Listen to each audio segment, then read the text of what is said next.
This program is rated PG. It contains themes and scenes which may not be suitable for very young audiences. Parental guidance is advised.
Nay, pasok na po ako. Oo, sige anak, mag-iingat kaya. Oo nga pala, ito yung baon mo. Mag-iingat Salamat ka, po. huwag kang papagutom sa school ha. Mauna na po ako. O sige. Bye, Nay! Ingat anak!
Umakyat na sa 144 ang bilang ng patay sa lindol sa Visayas ayon sa NDRRMC.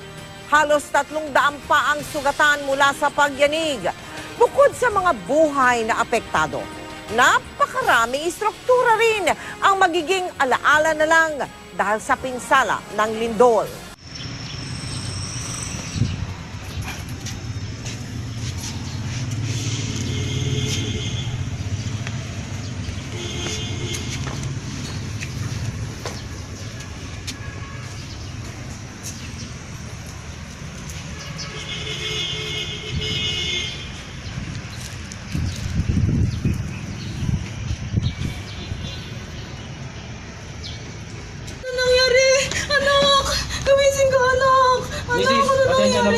Upo muna kayo dito. Hindi, anak Pasensya ko na po. to. Sandali lang. Upo po kayo. Anak ko na nangyari, gumising ka. Gumising ka, anak.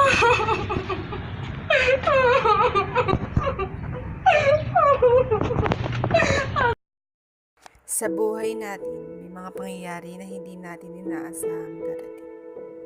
Masaya man ito o malungkot, ngunit kailangan natin itong tanggapin. Kay daya ng tadhana, bigla na lang niyang kinuha ang mga taong naging mundo natin, mga taong bumuo sa pagkatao natin.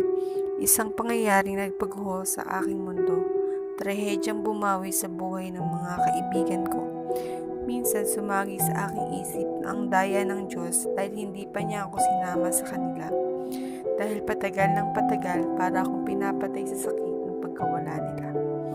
Pero nagpapasalamat pa rin ako sa Panginoon sa buhay na binigay niya sa akin upang magbigay aral sa ibang tao at ipaalam ang kahalagahan ng paghahanda sa anumang sakuna upang hindi na maulit ang pagkawala ng maraming buhay.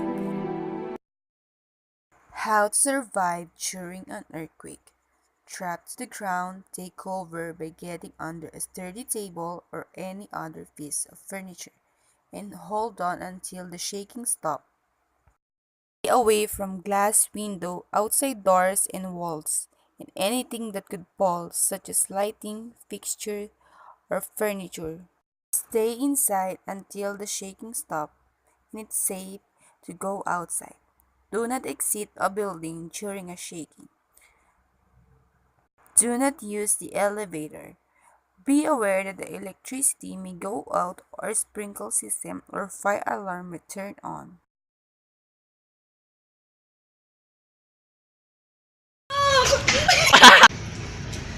Nasaan yung anak ko?